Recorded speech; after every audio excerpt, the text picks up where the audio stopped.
Roger merely slapped Stan across the face, never expecting it would leave him with permanent facial paralysis. Yet, the commercial shoot had to go on.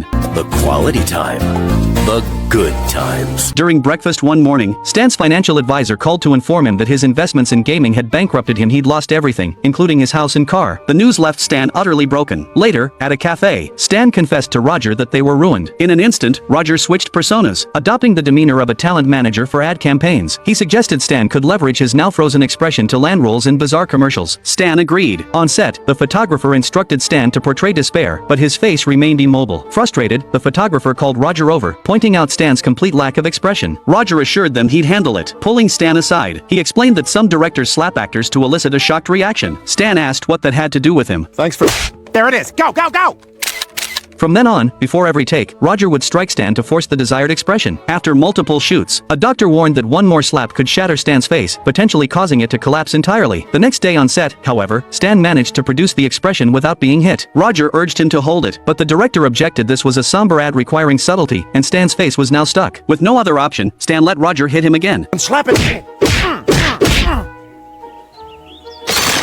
The shoot had to continue. By the end, after countless adjustments, Stan's face was left permanently disfigured. Francine had been profiting from shady business all along. The products she and her daughter sold had dangerous side effects. They caused users to accumulate armadillo pheromones that attracted the armadillo's natural predators. Over 90% of customers ended up being killed by these predators, yet Francine couldn't have cared less. During their sales pitch at a hospital, they found the wards overflowing with victims of armadillo predator attacks. The same man who had warned Francine before was there, and he confronted them again with the facts. Hayley felt betrayed. Francine had known the truth but kept selling the dangerous products anyway. Was money really all that mattered to her? Back home, Hayley was venting to Claude when suddenly someone knocked at the door. A woman stood outside with a disabled chimpanzee. It turned out Francine had been donating her entire monthly salary to charity. After some conversation, when the woman realized Francine no longer had money to give, she became furious and took back the wheelchair she'd brought. See, you wouldn't want to be a bobo!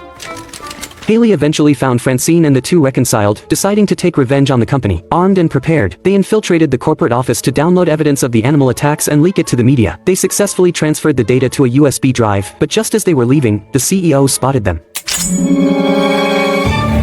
Run! In their desperate escape, Hayley noticed samples of the product's raw ingredients on a desk outside. She instructed Francine to distract the CEO while she launched a surprise attack. Meanwhile,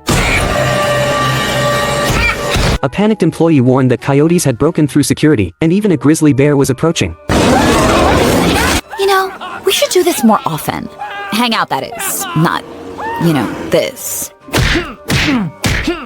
Hayley became wealthy and immediately she handed Jeff a stack of cash as a reward for his recent obedience. After Hayley left, Francine couldn't figure out where the money came from. Some speculated Hayley was selling drugs or that it was stolen. Say, what's in the duffel bag? Nothing! Gotta go. Sensing something was off, Francine followed Hayley to a secluded spot, where a pair of legs suddenly emerged from the bushes. Francine demanded to know what was happening in the bushes. A woman explained she was sneaking into her ex-boyfriend's apartment. Sheila?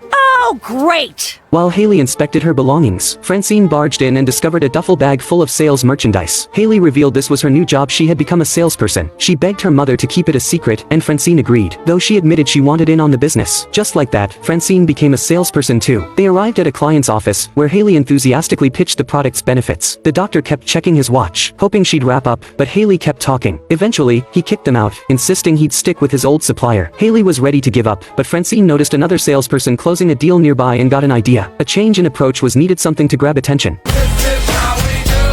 After a makeover, they returned to the same office. The same doctor who had thrown them out now begged them to stay. This is how we do it! All they had to do was look pitiful, and customers immediately said yes.